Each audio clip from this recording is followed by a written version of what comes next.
ദൈവം എനിക്ക് സൗഖ്യം തന്നു. ദൈവം എനിക്ക് സൗഖ്യം തന്നു.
ജീസസ് വോയിസിൻ്റെ എല്ലാ മാന്യ പ്രേക്ഷകർക്കും യേശുക്രിസ്തുവിൻ്റെ നാമത്തിൽ എൻ്റെ സ്നേഹവന്ദനത്തെ അറിയിക്കുന്നു. ഓരോ ദിവസവും യേശുവിൻ്റെ വചനവുമായി നിങ്ങളുടെ മുമ്പിൽ എത്തുവാൻ കർത്താവ് കൃപ ചെയ്യുന്നു. ഇന്ന് ഈ വചനം നിങ്ങളുടെ മുമ്പിൽ എത്തിക്കുവാൻ കൃപ ചെയ്തത് ഒരു ഫാമിലി അത്രേ. നമ്മൾ ആദ്യം ഫാമിലിക്ക് വേണ്ടി പ്രാർത്ഥിച്ചുകൊണ്ട് ഈ ശുശ്രൂഷ തുടങ്ങാൻ പോവാം. കണ്ണുകളെ അടച്ച് നമുക്കൊന്നിച്ച് ആ ഫാമിലിക്ക് വേണ്ടി പ്രാർത്ഥിക്കാം.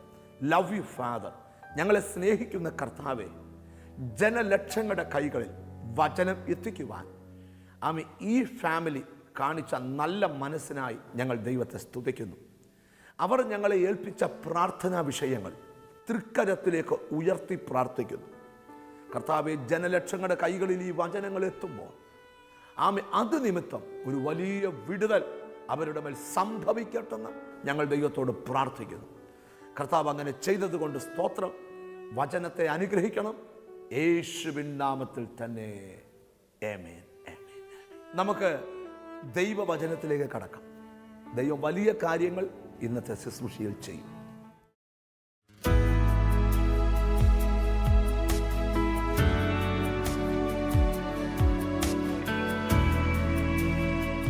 നിന്റെ നന്മയെ അപഹരിക്കാൻ ഒരു തടസ്സത്തിനും കഴിയത്തില്ല.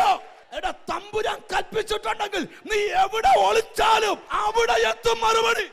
എനിക്കറിയത്തില്ല, ദൈവം പറയുന്നു, മന്ത്രവാദിക്ക് തൊടാൻ പറ്റാത്ത, ആഭിചാരത്തിന് തൊടാൻ പറ്റാത്ത വായുമണ്ഡലത്തെ ഭേദിച്ചുകൊണ്ട് വിശ്വസിക്കുന്ന നിനക്ക് വേണ്ടി ഒരു മറുപടി പായുന്നു.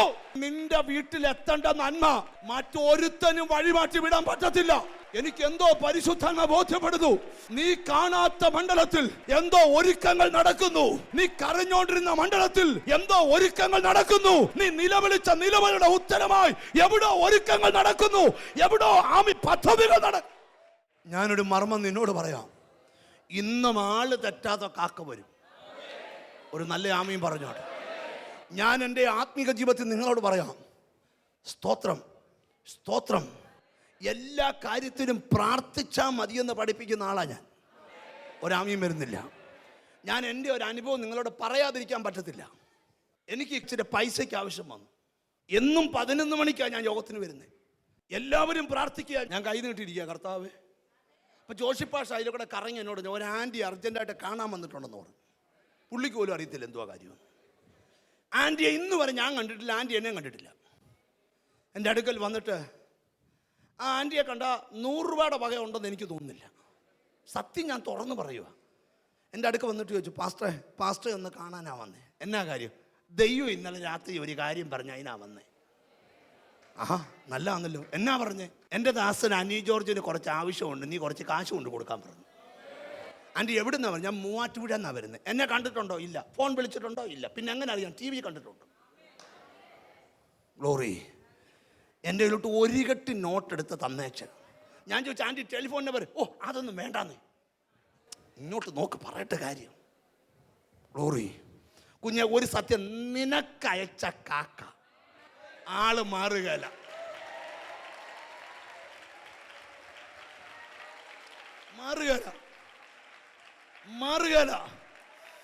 മാറുകയല്ല.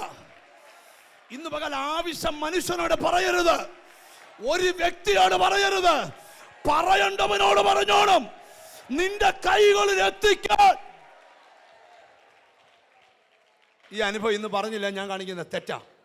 അതുകൊണ്ടാണ് ഞാനത് ഷെയർ ചെയ്തത്.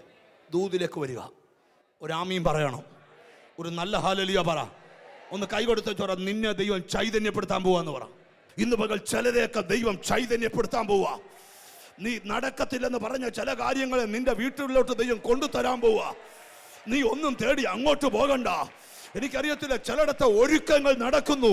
പ്രാർത്ഥിക്കുന്ന നിനക്ക് വേണ്ടി യേശു ചിലയിടത്ത് ഒരുക്കുന്നു. ഓ, നീ ടെൻഷൻ എടുക്കാതിരിക്ക, സങ്കടപ്പെടാതിരിക്ക. ഇനി ഒരു കാര്യം, ഈ അനുഗ്രഹം എല്ലാം ഓരോ വഴിക്കൂടെ വരും. മണ്ടത്തരം പറ്റുന്ന മൊത്തം വിമർശകർക്കാ. അവർ വിമർശിച്ച് താഴോട്ട് പോവുക. ഞൊണയന്മാരെയും വിമർശകരെയും വിശ്വസിക്കരുത്. ഒരാമയും വരുന്നില്ല. എന്നോട് പെണങ്ങല്ല, വല്ല ഞൊണയന്മാരും ഉണ്ട് നിനക്കായിട്ട് ദൂത്. നീ ശരിയാകുകയല്ല, നീ നന്നാകുകയല്ല. അതിൻ്റെ കാരണം പറയാം. കഷണ്ടിക്കും കുശുമ്പിനും മരുന്നില്ലെന്നാ. ഇന്നും കഷണ്ടിക്ക് മരുന്നില്ല. അല്ല, ഞാനിങ്ങനെ ഇരിക്കത്തില്ലല്ലോ. ഇങ്ങോട്ട് ശ്രദ്ധിക്കുക. ദൂത്. ഹല്ലേലൂയ. ഞാനൊരു വലിയ മർമ്മം കൂടെ അതുകൊണ്ട് ഞാൻ നിങ്ങളോട് പറയാം, മനസ്സാണ് നന്നാകേണ്ടിയ, എന്നാലേ അനുഗ്രഹം നടക്കത്തുള്ളൂ. അല്ലാതെ അനുപ്രദനെ കാണിക്കും ഗ്ലോറി ഗ്ലോറി ഗ്ലോറി ഹല്ലേലൂയ എന്ന് പറഞ്ഞ വീശിയൊന്നും അടിച്ചാലൊന്നും പണി നടക്കുകയില്ല. തമ്പുരാൻ വീഴുന്നു കഴിഞ്ഞാൽ മറ്റേ അടിയെ ഉള്ളി അകത്ത് ഭയങ്കരമാണ്. പോട്ടെ, കർത്താവിന് സ്തോത്രം. അത് തിരിച്ചറിയുന്നവർക്കായി സ്തോത്രം ചെയ്യുക. സഭയെ നിന്നെ കൊണ്ടുവന്ന് നന്നായിട്ട് പഠിപ്പിക്കാനാണ്. ഒരാമയും പറഞ്ഞില്ല. ഇന്നാളിരുന്ന് പക്ഷേ പാഷ പ്രസംഗിക്കുമ്പോഴും കർത്താവിൻ്റെ സ്തോത്രം, ഒരാളിരുന്ന് ഇങ്ങനെ അകത്തൂടെ കിറുകിറുക്കുന്നു. ഞാൻ പറഞ്ഞു കുഴപ്പമില്ല, അവൻ്റെ ദേഹത്ത് 6000-ത്തിലധികം ഗദരയുണ്ട്. ഹല്ലേലൂയ. ശ്രദ്ധിച്ച് കേട്ടെ. അതിന് അതൊന്നും ഞാൻ പറയാൻ വന്നതല്ല, ഇതൊക്കെ നിങ്ങൾ പറയിച്ചായിപ്പോൾ. ഇങ്ങോട്ട് നോക്ക്. ഹല്ലേലൂയ. ആത്മീയന്തരീക്ഷം കെട്ടുപോകാതിരിക്കാൻ ദൂതിലേക്ക് വരിക. ശ്രദ്ധിച്ച് കേട്ടെ. ഹല്ലേലൂയ. ഒരു കാര്യം ഓർത്തോ, നിന്നെ ചൈതന്യപ്പെടുത്താൻ ദൈവം തീരുമാനിച്ചിട്ടുണ്ട്. ശിംശോൻ എന്ന് പറയുന്ന ഒരു മനുഷ്യനെ കുറിച്ച് ന്യായാധിപന്മാരുടെ പുസ്തകത്തിൽ വായിക്കുന്നുണ്ട്. അവൻ ദൈവത്തിന് സ്തോത്രം ശത്രുപാളയം മുമ്പേ ഫെലിസ്ത്യർ പടക്കെടുത്തപ്പം ഒരു പച്ച കഴുതയുടെ താടിയിൽ എടുത്ത് കുന്നിരണ്ടെന്ന് ശത്രുവിനെ വെട്ടിക്കയറി. എന്നിട്ട് അവൻ ദാഹിച്ചെന്ന് അവിടെ എഴുതിയേക്കുന്നത്. ആ ന്യായാധിപന്മാരുടെ പുസ്തകത്തിലാണ്, വായിക്കണ്ട. ഹല്ലേലൂയ. അവൻ ദാഹിച്ചെന്നാണ് 15-ാം അധ്യായത്തിൻ്റെ 18-ാമത്തെ വാക്യത്തിൽ എഴുതിയിരിക്കുന്നത്. അവൻ ദാഹിച്ചു. വായിക്കണ്ട. അവൻ ദാഹിച്ചപ്പം, കർത്താവേ, ഈ മഹാജയം എൻ്റെ കയ്യാൽ തന്നെങ്കിൽ ഈ അഗ്രചമ്മികളുടെ കയ്യിൽ വീണ് നീ മരിക്കുമോ? അടുത്ത വാക്യം, ദൈവം ലേഹിയിൽ ഒരു കുഴി പിളരുമാറാക്കി. ഒരു ദൂത് നിന്നോട് പറയാം, അവൻ വെള്ളം കുടിച്ച് ചൈതന്യപ്പെടുത്തു. ഞാനൊരു ദൂത് നിന്നോട് പറയാം, നിന്നെ ചൈതന്യപ്പെടുത്താൻ ചില ഉറവകളെ പിളർത്താൻ വരെ ദൈവം റെഡിയാ. വിശ്വാസമുള്ളവരെ ആമീൻ പറയോ. ഇന്ന് പകൽ പരിശുദ്ധാത്മാവ് വിളിച്ചു പറയുക, നിന്നെ ചൈതന്യപ്പെടുത്താൻ നീ പ്രതീക്ഷിക്കാത്ത സ്ഥലത്ത് നിനക്ക് വേണ്ടി എന്റെ യേശു ഉറവ തുറക്കട്ടെ. നിന്റെ വീട്ടിൽ നന്മ വന്നാലേ ചൈതന്യപ്പെടത്തുള്ളെങ്കിൽ നന്മ അയക്കും. അല്ല, ഉറവ തുറന്ന ചൈതന്യപ്പെടുന്നെങ്കിൽ അവൻ ഉറവ തുറക്കും. ഒരു കാര്യം കൂടെ പറയാം, ശത്രുവിന്റെ ചൈതന്യം നഷ്ടപ്പെട്ടു പോയെന്ന. ആരുടെയാ? ഇസ്രായേലിന്റെ വരവ് കണ്ടപ്പോൾ. നിന്റെ മുഖത്തിന്റെ ചൈതന്യം ഫെയർ ആൻഡ് ലവ്ലിയുടെ ഗുണമല്ല. നിന്റെ മുഖത്ത് വ്യാപരിക്കുന്ന ചൈതന്യം പൗഡറിന്റെ മെച്ചമല്ല, മറിച്ച് ദൈവകൃപയാ. ഈ ചിലരൊക്കെ ഈ ഫേഷ്യലൊക്കെ ചെയ്തേച്ച് വരുമ്പോഴേ സ്തോത്രം ഇടയ്ക്കിടയ്ക്ക് ഇങ്ങനെ ചോദിക്കത്തില്ലേ? ഫേഷ്യലൊക്കെ ചെയ്തേച്ച് വരുമ്പോൾ ചെയ്തേച്ച് വന്നിട്ട് കൂട്ടുകാരോട് ചോദിക്കുന്ന, എന്നെ നോക്കിയിട്ട് വല്ലതും തോന്നുന്നുണ്ടോ? ഞാൻ പ്രസംഗിച്ചേ സ്തോത്രം, എൻ്റെ പ്രസംഗത്തിൽ ഒട്ടും അസൂയയില്ലാത്ത ഒരാളെ ഉള്ള ആരാന്നറിയോ? അതെൻ്റെ ഭാര്യ. പ്രസംഗം കഴിയുമ്പോൾ ഞാൻ ചോദിക്കും, എങ്ങനെ ഉണ്ടായിരുന്നു? കുഴപ്പമില്ലായിരുന്നു. അത് നല്ല മറുപടിയല്ല. എങ്ങനെയുണ്ട്? ഉഗ്രൻ. യേശുവും കുറെ ശുശ്രൂഷിച്ച് ചോദിച്ചു, ജനങ്ങൾ എന്നെക്കുറിച്ച്. അവൻ പറഞ്ഞു, ഈ തിരുനക്കരയുള്ളവരൊക്കെ യോഹന്നാൻ സ്നാപകനാന്നാ പറയുന്നത്. പിന്നെ നാട്ടകത്തോട്ട് പോകുമ്പോൾ അവരെല്ലാം പറയുന്നത് ഏലിയാവാന്നാ. സ്തോത്രം. പിന്നെ ഇവിടെ മണ്ടർകാടുകാർ പറഞ്ഞുകൊണ്ടിരിക്കുന്നത് മുഴുവൻ ഇരമ്യാവാന്ന. എന്നിട്ട് ചോദിക്കുക, ദൈവത്തിന് നിങ്ങൾക്ക് എന്തോ ശുശ്രൂഷയെപ്പറ്റി എന്നെ മതിപ്പുണ്ടെന്നും അല്ല, യേശു അന്നെൻ്റെ ലക്ഷ്യം ഇവൻ ക്രിസ്തുവാണെന്ന് നിങ്ങൾ അറിയണം. ഒരാമയും പറഞ്ഞാട്ട് അങ്ങനെയൊക്കെ അല്ലേ നമ്മൾ നല്ലൊരു സാരി എടുത്ത് വന്നിട്ട് യോഗത്തിന് ഇങ്ങനെ കറങ്ങി ഇങ്ങനെ വിരിച്ചൊക്കെ ദേഹത്തോടിട്ടേ. സ്തോത്രം. നാളെ ഒരു സ്തോത്രം, ഞങ്ങൾക്ക് പരിചയമുള്ളൊരു പാസ്റ്റർ ഭാര്യ നോർത്ത് ഇന്ത്യൻ രീതി സാരി എടുത്തോണ്ട് കല്യാണത്തിന് വന്നു. സ്തോത്രം. ഇവിടെ നിന്ന് ഇങ്ങനെ ഞൊറിഞ്ഞിട്ടുണ്ട്. ഞാൻ കർത്താവിന് സ്തോത്രം, ഒരു 4 പിള്ളേരുടെ അമ്മയാണ്. ഞാൻ ആ കൊച്ചിനോട് ചോദിച്ചേട്ടാ, മോനെ എന്നെ പറ്റി, നിൻ്റെ അമ്മയ്ക്ക് വല്ല കുഴപ്പം പറ്റിയായോ? അപ്പം പറയാം, മമ്മി എല്ലാവരും ഒന്ന് ശ്രദ്ധിക്കാൻ വേണ്ടിയാ. എന്നാ പരിപാടിയാണ് ശ്രദ്ധിക്കാൻ വേണ്ടി കാണിക്കുന്നു. പോട്ടെ. അപ്പം നല്ല സാരി കൊടുത്താൽ നമ്മൾ ചോദിക്കും, ഇന്ന് എങ്ങനെ ഉണ്ടായിരുന്നു? ഓ എന്തായിരുന്നു, ഓ ഭയങ്കരം. പോട്ടെ, ഞാനതൊക്കെ വിടുക. അപ്പം നമുക്കെല്ലാം ഇപ്പം ഞാൻ പ്രസംഗിച്ചു പരിപാടി എങ്ങനെ ഉണ്ടായിരുന്നു? നിഖില് നല്ലതായിട്ട് പാടിയേച്ച് പോകുന്ന വഴിക്ക് മോൻസിയെ വിളിക്കാം, മോൻസി ഞങ്ങളോട് ഓ ഇന്ന് തകർത്ത് കേട്ടോ. അത് കേട്ടോ ഒരു 10 കോടി രൂപ കിട്ടിയ സന്തോഷമാണ് അല്ലേ? പക്ഷെ ഈശോ ചോദിച്ച അതിനൊന്നും അല്ല. ഞാൻ എൻ്റെ ഭാര്യയോട് ഓ ഇന്ന് എറിച്ചടാ ദൂത് ഇങ്ങനെ ചാടാണെന്ന് ഈശോയുടെ ചോദ്യം അതിന്, ഞാൻ ചോദിച്ച അതിനാ, നികുതി ചോദിച്ച അതിനാ. പക്ഷെ ഈശോ ചോദിച്ച അതിനല്ല. അല്ലേ, യേശു ചോദിച്ചത് ഞാൻ ആരാന്ന് ഇവന് വെളിപ്പെട്ടോന്നാ വിഷയം. വിചാരിച്ച് 5 അപ്പം മേളിലോട്ട് നോക്കി പ്രാർത്ഥിച്ച് ഗ്ലോറി വിക്ടറി അമ്മ 12 കൊട്ടം ഇരുന്നവൻ്റെ വയറും നിറച്ച് പോവാന്ന് ഇത്തറി യോഗത്തിന് പോകണം. മീൻ അങ്ങോട്ട് വറുത്ത എണ്ണയില്ലാതെ മുളക് പൊടി ഇല്ലാതെ എത്ര മീൻ വേണേ ഫ്രൈ ചെയ്തേ വരും. ഓ ഹല്ലേലൂയ. അപ്പം അമ്മ വീഞ്ഞ് സ്തോത്രം മീനും ഒക്കെ തിന്ന് ഇവർ ഗ്ലോറി പറഞ്ഞ് യേശുവിനോട് നടക്കുമ്പോൾ യേശു ചോദിക്കുക ഞാൻ ആരാന്ന് മനസ്സിലായോ? അമ്മേ സ്തോത്രം നിങ്ങൾ ആരാ? 15 ശിഷ്യന്മാർ നിൽക്കുക, പത്രോസ് അന്ത്രോസ് യാക്കോബ് യോഹന്നാൻ, ഇങ്ങനെ 12 പേര്. യൂദായും ഉണ്ട്. അവന് പിന്നെ വെളിപ്പെട്ടിട്ട് കാര്യമില്ലല്ലോ. എടാ യൂദായ്ക്ക് വല്ലതും വെളിപ്പെട്ടിട്ട് കാര്യമുണ്ടോ? യൂദാ പറയാ നീ ജീവൻ എടാ തൂങ്ങിച്ചങ്ങാതിരിക്കുന്ന നിനക്ക് എന്നാ വെളിപ്പെട്ടിട്ട് കാര്യമുണ്ട്? പോട്ടെ, അതൊക്കെ ഞാൻ വിടുക, അതൊക്കെ പ്രസംഗിക്കേണ്ട വിഷയമാണ്. പിന്നെ വിടുക. പിന്നെ സ്തോത്രം യൂദാ പറഞ്ഞ ഒരാൾക്കല്ല ദൂതിയല്ലത്തുള്ളൂ. സ്തോത്രം ഇതാകുമ്പോൾ എല്ലാവർക്കും ഉണ്ടല്ലോ. ഇങ്ങോട്ട് നോക്കിയേ, 12 പേരെ നിറഞ്ഞു നിൽക്കുക. ജനങ്ങൾ എന്നെ കുറിച്ച് ആരെന്ന് പറയുന്നു? ചാടി ചാടി വീണ് പറഞ്ഞു. എനിക്കറിയോ ചില ചോദ്യത്തിന് സാറുമാർ ചോദിക്കാം, മാത്സിന്റെ സാർ വന്ന് ചോദിച്ചു ഇതിനാരുത്തരം പറയും? ഉടനെ കൈവെക്കും. Sir sir അറിയാവുന്നവൻ അറിയാത്തവനോ? നിങ്ങൾ ഇങ്ങോട്ട് നോക്കി പറയട്ടെ. ഹല്ലേലൂയ. സാർ ചോദിക്കാം ഈ ക്വസ്റ്റ്യൻ ആരുത്തരം പറയും? ചിലർക്ക് അറിയത്തില്ല, എന്നാലും കൈപൊക്കി പിടിക്കും. അത് വേറൊരു ഗ്രൂപ്പാ. പോട്ടെ, 11 പേരിങ്ങനെ നിരന്ന് നിൽക്കുക, 12 എണ്ണം നിരന്ന് നിൽക്കുക. ഹല്ലേലൂയ. ശ്രദ്ധിച്ചു കേട്ടെ, നിങ്ങൾ എന്നെ കുറിച്ച് ആ സ്വർഗത്തിൽ മൗനമുണ്ട് എല്ലാവരും. പത്രോസ് പറഞ്ഞു ഞാൻ പറയാം നീ ജീവനുള്ള ദൈവത്തിന്റെ പുത്രനായ ക്രിസ്തു. നീ യേശുവല്ല, നീ ക്രിസ്തുവാ.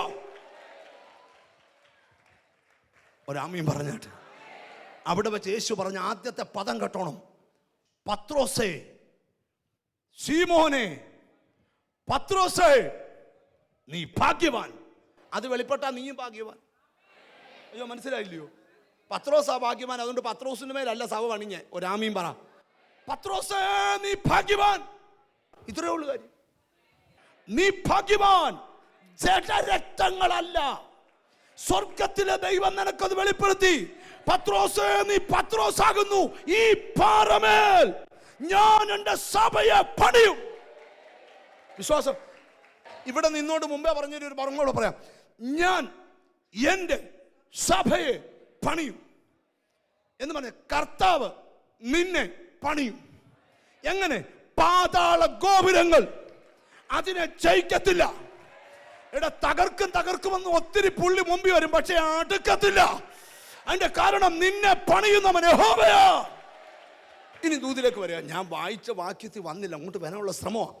അപ്പം ചൈതന്യം വരുത്തുന്നു. ഒന്ന് കൈ കൊടുത്ത ചൈതന്യം വരുത്തുന്നു. ഒരു പ്രവചനം പറയാം. ഈ ദിവസങ്ങളിൽ നനയാത്ത നേരത്ത് നിന്നെ ചൈതന്യപ്പെടുത്താൻ നിന്റെ വീടിനെ ലക്ഷ്യമാക്കി ഒരു അനുഗ്രഹം വരുന്നുണ്ട്. നനയാത്ത നേരത്ത് നിനക്ക് ചില കുഴി പിളർത്തും ദൈവം. തീക്കൽപ്പാറ ജലനദിയായ പോലെ നിനക്ക് വേണ്ടി ചില കുഴിയെ പിളർത്തും ദൈവം. വറ്റാത്ത ഉറവ അത് തന്നെ നിന്നെ ചൈതന്യപ്പെടുത്തും. അടുത്ത കേട്ടോണം. ദൈവത്തിന്റെ വചനം ജീവനും ചൈതന്യമുള്ളതാ. മരണവീട്ടിൽ ഇരിക്കുന്ന പോലെ ഗ്ലോറി ഇരുന്നേ. Glory Jesus. ഇന്നലെ വൈകിട്ട് എൻ്റെ വീട്ടിൽ സ്തോത്രം അപ്പനും അമ്മയും ആങ്ങളെയും കൂടെ ഒരു മോളെയും കൊണ്ട് വന്നു. ഗ്ലോറി. 2 പേരും കൂടെ പിടിച്ചോണ്ടാണ് വീട്ടിൽ കൊണ്ടുവന്നേ. ഞങ്ങളുടെ പ്രാർത്ഥനാ മുറിക്കകത്തുകൊണ്ട് കയറ്റി. ഗ്ലോറി. ഇപ്പം ഞാൻ നോക്കിയപ്പോൾ കൈയെല്ലാം കെട്ടിയേക്കുന്ന പാട്. ഞാൻ ചോദിച്ചു എന്നാന്ന് ചോദിച്ചത്. അത് വണ്ടിയെ കെട്ടിയിട്ടേക്കുമായിരുന്നു പറഞ്ഞു. എന്നാന്ന് ചോദിച്ചോ പറഞ്ഞു പൊളഞ്ഞ് കാറിൻ്റെ ഗിയർ വന്ന വഴിക്ക് താട്ടി. സ്തോത്രം. ഓടിക്കൊണ്ടിരുന്ന വണ്ടിയെ ഗിയറിന് ഒറ്റ ചവിട്ടി ചവിട്ടി അത് ഫസ്റ്റ് ഗിയറിൽ ചെന്ന് വീണു. വണ്ടിയെല്ലാം കുടഞ്ഞു. വലിയ ആക്സിഡൻറ്റ് നടക്കേണ്ടിയായിരുന്നു. Glory Jesus. ഞാൻ ചോദിച്ചു, ഇപ്പം എന്നാ കെട്ടാതെ? അത് അഭിഷക്തൻ്റെ മുമ്പിലല്ലയോ, ഇനി കെട്ടേണ്ട ആവശ്യമില്ലല്ലോ. ഇങ്ങോട്ട് നോക്ക്, ഞാൻ പറയാൻ ദൂത്. ആ കൊച്ചിൻ്റെ തലേ കൈവച്ച് ഉരുണ്ട് താഴെ വീണു. ഭൂതം വിട്ടുപോയി.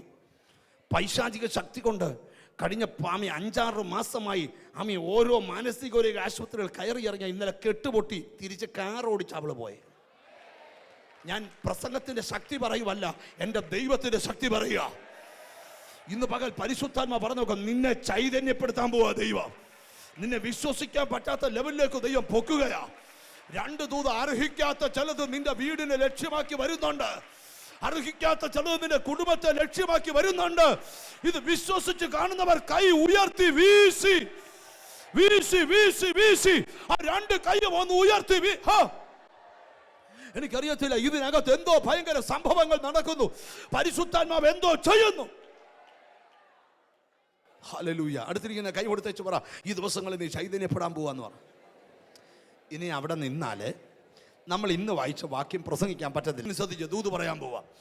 വായിച്ച വാക്യത്തിലേക്ക് വരുന്നു. അപ്പൊ അവിടെ വിടുക. മനസ്താമുള്ള ഹൃദയത്തിന് ചൈതന്യം വരുത്തേണ്ടതിന് ഉന്നതനും ഉയർന്നിരിക്കുന്നതിനും ശാശ്വതവാസിയും പരിശുദ്ധനെന്ന നാമമുള്ളവനായ ഇപ്രകാരം അരുളി ചെയ്യുന്നു, ഞാൻ ഉന്നതനും പരിശുദ്ധനുമായി വസിക്കുന്നു. താഴ്മയുള്ളവരുടെ മനസ്സിനും മനസ്താപമുള്ളവരുടെ ഹൃദയത്തിന് ചൈതന്യം വരുത്തുവാൻ മനസ്താപവും മനോമന്യമുള്ളവരോട് വസിക്കുന്നു. പോട്ടെ, അതെല്ലാം വിടുക. ഇനി നമുക്ക് കർത്താവിന്റെ സ്തോത്രം. ആമി 18-ാം വാക്യത്തിൽ വരാം. ഞാൻ അവരുടെ വഴികളെ കണ്ടിരിക്കുന്നു. യഹൂദ ജനം ദൈവത്തിൽ നിന്ന് അകന്നപ്പം ദൈവം പറയാം, മടങ്ങി വന്നാൽ നിന്നെ അനുഗ്രഹിക്കാം. നമുക്കും ഉണ്ടല്ലോ ഇടയ്ക്കിടയ്ക്ക് ഒരു പിന്മാറ്റം. പിന്നെ അവരോര് ചെയ്ത തെറ്റിന് അവർ പറയും, ഓ ഞങ്ങൾ പോയ കൂട്ടായ്മ അത്ര ശരിയായില്ല. ഒരാമയും വരുന്നില്ല. കുഞ്ഞൻ കൂട്ടായ്മയെന്ന് പറഞ്ഞാൽ അത് നീയാ. ഒരാമയും പറഞ്ഞാട്ട് നമ്മൾ ശരിയായ കൂട്ടായ്മ ശരിയാവും. ദൂതിലേക്ക് വരിക. ഇനി ഞാൻ ആ പ്രസംഗിക്കാൻ ദൈവം എനിക്ക് തന്ന ഭാഗത്തേക്ക്, ഞാൻ അവരുടെ വഴികളെ കണ്ടിരിക്കുന്നു എന്ന് പറഞ്ഞ കർത്താവിൻ്റെ കണ്ണിന് മറവായി ഒന്നുമില്ല. ഈ നിങ്ങൾ മനസ്സിൽ പറയുന്ന കർത്താവ് പറയും. ഈ കർത്താവിന് സ്തോത്രം. എബ്രായ ലേഖനം 4-ാം അധ്യായം 13-ാം വാക്യം, അവന് മറഞ്ഞിരിക്കുന്ന ഒരു സൃഷ്ടിയുമില്ല, സകലവും അവൻ്റെ കണ്ണിന് നഗ്നവും മലർന്നതുമായി കിടക്കുന്നു. അവനുമായിട്ടല്ലോ നമുക്ക് കാര്യമുള്ളത്. പറയാം, ദൈവത്തിൻ്റെ കണ്ണിന് മറവായി ഒന്നുമില്ല. 139-ാം സങ്കീർത്തനം 7-ാം വാക്യം പഠിക്കുമ്പോൾ, നിന്റെ ആത്മാവിനെ ഒളിച്ച് ഞാൻ എവിടേക്ക് പോകും? തിരുസന്നിധി വിട്ട് ഞാൻ എവിടെ കൂടും? സ്വർഗത്തിൽ കയറിയാൽ നീ അവിടെ ഉണ്ട്, പാതാളത്തിൽ കിടക്ക വിരിച്ച അവിടെയും നീ ഉണ്ട്. ഒരു നല്ല ഹല്ലേലൂയ പറഞ്ഞാൽ. എന്ന് പറഞ്ഞാൽ ദൈവാത്മാവിനെ ഒളിച്ച് ഒരു വ്യക്തിക്ക് എങ്ങും പോകാൻ പറ്റത്തില്ല. ഒരു നല്ല ഹല്ലേലൂയ പറഞ്ഞാൽ. നീ ഇരിക്കുന്നതും കിടക്കുന്നതും നടക്കുന്നതും അവൻ കണ്ടോണ്ടിരിക്കുക, അവൻ അറിഞ്ഞോണ്ടിരിക്കുക. അവന്റെ കണ്ണിന് മറവായി ഒന്നുമില്ല. ആ വാക്യം തന്നെ, ഞാൻ അവരുടെ വഴികളെ കണ്ടിരിക്കുന്നു. എന്നിട്ട് പറയാം, നിങ്ങൾ മടങ്ങി വന്നാൽ ഞാൻ നിങ്ങളെ സൗഖ്യമാക്കും. ആ പദത്തിലൊന്ന് നിൽക്കാൻ പോവാ. ഒന്ന് കൈ കൊടുത്ത് വെച്ച് പറ, യേശു നമ്മളെ സൗഖ്യമാക്കും. എന്നോട് പരിശുദ്ധാത്മാ പറയുന്നു, അമ്മ മാനുഷിക കരത്താൽ നടക്കാത്ത ചില സൗഖ്യം ഇന്ന് ദൈവത്തിന്റെ കരത്താൽ നടക്കാൻ പോവുകയാ. വിശ്വസിക്കുന്നവർ നല്ല ഹല്ലേലൂയ പറഞ്ഞാട്.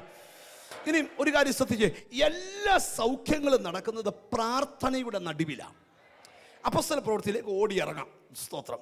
ഒരു തിരുവെടുത്ത് നമുക്ക് വായിക്കണം. അപ്പോസ്തല പ്രവൃത്തിയുടെ പുസ്തകം 4-ാം അധ്യായം. ആ തിരുവെടുത്ത് വായിച്ചുകൊണ്ട് നമ്മൾ ധ്യാനം ആരംഭിക്കുന്നു. എനിക്ക് കർത്താവ് ഉറപ്പ് തരുന്നു, ഇന്ന് ചിലരെ പൂർണ്ണമായി കർത്താവ് സൗഖ്യം ആക്കും. നമുക്ക് അപ്പോസ്തല പ്രവൃത്തി 4-ാം അധ്യായം 30-ാമത്തെ വാക്യം. സൗഖ്യമാക്കുവാൻ നിന്റെ കൈ നീട്ടുന്നതിനാലും. ഇവിടെ അപ്പോസ്തലന്മാരുടെ ഒരു പ്രാർത്ഥനയാണ്. ശ്രദ്ധിച്ച് കേൾക്കണം. അപ്പോസ്തല പ്രവൃത്തി 2-ാം അധ്യായത്തിൽ പെന്തിക്കോസ്ത് നാൾ വന്നപ്പോൾ എല്ലാവരുടെ മേലും ആത്മാവ് വന്നു. 120 പേരുടെ മേലും ആത്മാവ് വന്നു. ഒരാമയും വരുന്നില്ല. നിനക്ക് പരിശുദ്ധാത്മ ശക്തി തന്നത് താടിക്ക് കൈ കൊടുത്തിരിക്കാനല്ല, ചിലതൊക്കെ നിന്നെ കൊണ്ട് ചെയ്യിക്കാനാ. പരിശുദ്ധാത്മ ശക്തി വന്നവർക്കറിയാം, പരിശുദ്ധാത്മാവുള്ളവന് എന്നൊക്കെ ചെയ്യാൻ പോകുന്ന അവൻ അറിയത്തില്ല. അവൻ പ്രാർത്ഥിക്കുമ്പോൾ പലതും നടക്കും. 3-ാം അധ്യായത്തിൽ ഒരു ഭിക്ഷക്കാരന്റെ അടുക്കൽ അവർ വരുന്നു. സ്തോത്രം. അതെവിടാ? ഏത് ദേവാലയത്തിൽ? സുന്ദരം എന്ന ദേവാലയത്തിൽ വാതിക്കൽ ഒരു ഭിക്ഷക്കാരന്റെ അടുക്കൽ ആര് വരുന്നു? അപ്പോസ്തലന്മാർ വരുന്നു. അവർക്ക് ഈ ശക്തി കിട്ടി. പക്ഷെ എന്നെ ചെയ്യണമെന്ന് അറിയത്. ഇങ്ങോട്ട് നോക്ക്. സ്തോത്രം. ഒരു ബെൻസ് കാറ് കൊണ്ട് നിർത്തിയേച്ച് വിമലയാൻറ്റി ഇറങ്ങി 2 രൂപ ഇവന് ഭിക്ഷ കൊടുക്കാൻ പോവാ. അവൻ ഇടത്തെ കൈ നീട്ടി പിടിച്ചോണ്ടിരിക്കുമ്പോൾ അപ്പോസ്തലൻ ചെന്ന് വലത്തെ കൈക്ക് പിടിച്ചു. അവര് പറഞ്ഞു, വെള്ളിയും പൊന്നി എനിക്കില്ല, എനിക്കുള്ളത് നിനക്ക് തരുന്നു. നസ്രയനായ യേശു പിടിച്ചൊരു പൊക്ക് പൊക്കി അവൻ ചാടി എഴുന്നേറ്റ് നിർത്തവാ. പറയട്ടെ. അവന് 40-ലധികം വയസ്സ് വരുന്ന 4-ാം അധ്യായത്തിലുണ്ട്. സ്തോത്രം. അവൻ നൃത്തം ചെയ്ത് ചാടുക. അപ്പം ഇവനും ചാടുക, അപ്പോസ്തലന്മാരും ചാടുക. കാര്യം ഇവൻ ചാടുന്നത് സൗഖ്യം കിട്ടിയിട്ട, അപ്പോസ്തലന്മാർ ചാടുന്നത് ഇത്ര വലിയ ശക്തി ഞങ്ങളുടെ മേലെ ഉണ്ടല്ലോ എന്ന് അറിഞ്ഞ ചാടി ആലയത്തിൽ കയറി ഇനി ദൂത് പറയാൻ പോവുക. ഹല്ലേലൂയ. ഇവന്റെ സൗഖ്യത്തിന് വലിയ വിമർശനം ഉണ്ടായി. അന്നും ഉണ്ടല്ലോ സൗഖ്യത്തിന് വിമർശനം, ഇന്നും ഉണ്ട്. അപ്പോസ്തലന്മാരെ വിട്ടില്ല, നിന്നെ വിടൂ. അതുകൊണ്ട് രാമയും വരുന്നില്ല. വിമർശകരുടെ എണ്ണം കുറഞ്ഞിട്ടില്ല, കൂടിയിട്ടേ ഉള്ളൂ. കാര്യം വിമർശകർ കൂടുന്നതല്ല സഭ, ഭക്തന്മാർ കൂടുന്നതാ സഭ. ഒരു നല്ല ഹല്ലേലൂയ പറഞ്ഞാട്ട് ദൂതിലേക്ക് വരിക. ശ്രദ്ധിച്ചു കേട്ടെ, എനിക്ക് പ്രധാനപ്പെട്ട ഒരു ദൂത് നിങ്ങളോട് കൈമാറാനുണ്ട്. അവിടെയൊക്കെ വരുന്നത്. അപ്പം കർത്താവിന് സ്തോത്രം. ഈ പിക്ചർ നിങ്ങളുടെ അകത്തോട്ട് വരട്ടെ. ഇത് നിമിത്തം ഭയങ്കര വിമർശനങ്ങളുണ്ടായി. Praise God. വിമർശനങ്ങളുണ്ടായപ്പോൾ 4-ാം അധ്യായം എടുത്തേ 24-ാമത്തെ വാക്യം.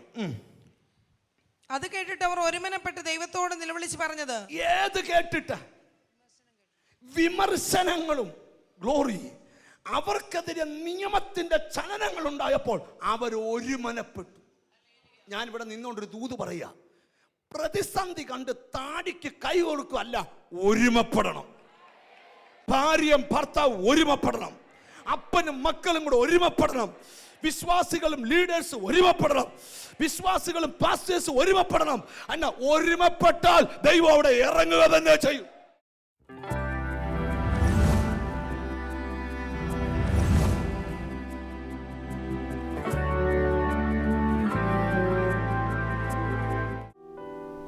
എന്താ മോളെ നിന്റെ പേര്? എൻ്റെ പേര് ആൻസി. ആൻസി. ആൻസിക്ക് എത്ര നാളായി വയറിന്റെ അവിടെ വേദന തുടങ്ങിയിട്ട്? 3 മാസമായി. ജീസസ്. അവിടെ തൊടുമ്പോൾ ഒരു സാധനം വീർത്ത് കിടപ്പുണ്ട്. ജീസസ്. 3 മാസമായി വയറിന്റെ വലത് സൈഡിൽ ഒരു മുഴയും ഒരു വേദനയും ഇവൾ അനുഭവിച്ചുകൊണ്ടിരിക്കുന്നു. ഇപ്പോഴും വേദനയുണ്ട്. അതിലോട്ട് അമർത്തി പിടിച്ചു. In the name of Jesus. Sister ബാക്കിലേക്ക് വന്നാട്ട്. ഹീലിംഗ് പവർ, സൗഖ്യം ആകട്ടെ, സൗഖ്യം ആകട്ടെ. ഹീലിംഗ്. ആ മുഴ മാറിപ്പോകട്ടെ. യേശുവേ. ഇനി കൈ അവിടെ നിന്ന് എടുത്തേ, ഇങ്ങോട്ട് കയറി നിന്നേ, ഒന്ന് ചിരിക്കുന്നേ. ഇനി നോക്കിയേ, ആ തൊട്ട് നോക്കിയേ, ആ മുഴ അവിടെ ഉണ്ടോന്ന്. എവിടെ പോയി? 1 മിനിറ്റ് കൊണ്ട് ആ മുഴയെ യേശു എടുത്തു കളഞ്ഞു. ഇനി അവിടെ കുത്തി നോക്കിയ വേദന ഉണ്ടോന്ന്. ഭയങ്കര വേദനയായിരുന്നു. ഇപ്പം മാറിയത്. വേദനയില്ല, മുഴയുമില്ല. 3 മാസം കൊണ്ടുവന്ന മുഴയും വേദനയും 1 സെക്കൻഡ് കൊണ്ട് യേശു സൗഖ്യമാക്കി. ഞാൻ പ്രസംഗിക്കാം, യേശു ഇന്നും സൗഖ്യമാക്കുന്ന ദൈവം അത്രേ. അവന് ചെയ്യാൻ പറ്റാത്ത ഒരു കാര്യവുമില്ല. ഞങ്ങൾ ശുശ്രൂഷിച്ച ശുശ്രൂഷ നിങ്ങൾക്ക് അനുഗ്രഹമായി എന്ന് വിശ്വസിക്കട്ടെ. ഞങ്ങൾ നിങ്ങൾക്ക് വേണ്ടി പ്രാർത്ഥിക്കാൻ പോവാം. ഇന്ന് കേട്ട വചനം നിങ്ങളിൽ അത്ഭുതങ്ങൾ സൃഷ്ടിക്കാൻ പോവുകയാണ്. എന്നോട് ചേർന്ന് പ്രാർത്ഥിക്കുന്നത് നിങ്ങളുടെ കൈകൾ TV സ്ക്രീനിന് നേരെ നീട്ടുക. ഞാൻ നിങ്ങൾക്ക് വേണ്ടി പ്രാർത്ഥിക്കാൻ പോവുകയാണ്. ഞങ്ങളുടെ സ്വർഗസ്ഥനായ പിതാവേ, യേശു ക്രിസ്തുവിൻ അധികാരമുള്ള നാമത്തിൽ എന്നോട് ചേർന്ന് വിശ്വാസത്താൽ TV സ്ക്രീനിലേക്ക് കരങ്ങൾ നീട്ടിയ ജനലക്ഷങ്ങൾക്ക് വേണ്ടി പ്രാർത്ഥിക്കുന്നു.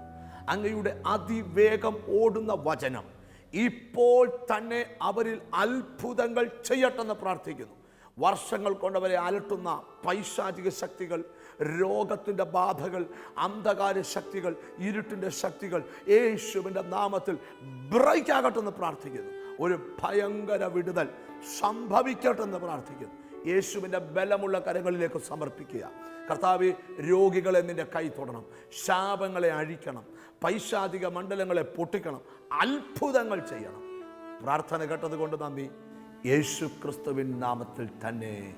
ആമേൻ, ആമേൻ, ആമേൻ. ഞങ്ങളെ നേരിട്ട് കണ്ട് പ്രാർത്ഥിക്കാൻ നിങ്ങൾക്ക് ആഗ്രഹമുണ്ടെങ്കിൽ എല്ലാ വെള്ളിയാഴ്ചയും എല്ലാ ഞായറാഴ്ചയും കോട്ടയം KP മേനോൻ ഹാളിൽ വരിക. എല്ലാ ബുധനാഴ്ചയും രാവിലെ 10 മുതൽ 2 വരെയും എല്ലാ ഞായറാഴ്ചയും രാവിലെ 7 മുതൽ 9 വരെയും തിരുവല്ല ഓയിസ്റ്റർ കൺവെൻഷൻ സെന്ററിൽ വരിക. കർത്താവ് നിങ്ങളെ അനുഗ്രഹിക്കട്ടെ. നാളെ ഇതേ സമയത്ത് വീണ്ടും ഒന്നിച്ച് കാണാം. God bless you.